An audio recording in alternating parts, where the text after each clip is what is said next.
বাংলাদেশ জাতীয় দলের সাবেক ব্যাটসম্যান ও বর্তমান জাতীয় দলের লজিস্টিক ম্যানেজার নাফিস ইকবাল শুক্রবার সকালে ব্রেন স্ট্রোক করেছে। এরপর তিনি ধারাবাহিক অবনতির দিকেই যাচ্ছে।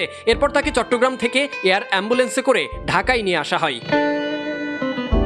বিষয়টি বিডি ক্রিক টাইম নিশ্চিত হওয়ার পর খোঁজ খবর নিয়ে জানতে পাই নাফিস ইকবাল সম্পর্কে। বিসিবির ডক্টর দেবাশিস চৌধুরী বলেছেন, আমাদের নাফিস সকালে স্ট্রোক করেছে, আমরা তাকে ঢাকায় নিয়ে যাচ্ছি, তাকে বিকেল 4টায় বাংলাদেশ স্পেশালাইজড হসপিটালে ভর্তি করা হবে।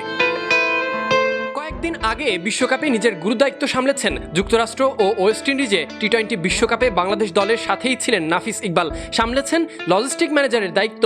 দেশে ফিরে চট্টগ্রামে নিজ বাড়িতে অবস্থান করছিলেন তিনি। তবে কয়েকদিন ধরে মাথা ব্যথায় ভুগছিলেন নাফিস ইকবাল। সবশেষ শুক্রবারে অবস্থা আরও খারাপ হলে তাকে স্থানীয় হসপিটালে অ্যাডমিট করা হয়। বিসিবির ডক্টর দেবাশিস চৌধুরী এ বিষয়ে গণমাধ্যমকে নিশ্চিত করেছে, তাকে এয়ার অ্যাম্বুলেন্সে করে ঢাকা নিয়ে আসা হচ্ছে। এখনও তিনি আকাশপথে, তবে বিকেল 3:30টার সময় অবতরণ করার কথা।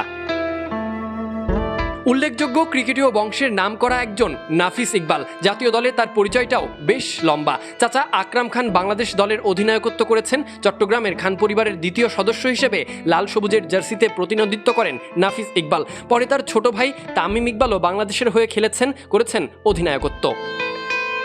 বর্তমানে নাফিস ইকবাল আছেন লজিস্টিক ম্যানেজার হিসেবে। বাংলাদেশের হয়ে জাতীয় দলের জার্সি পরে 11টি টেস্ট, 16টি ওয়ানডে খেলেছেন। 39 বছর বয়সী নাফিসের আন্তর্জাতিক ক্রিকেটে 4টি 50 ও 1টি সেঞ্চুরিও আছে।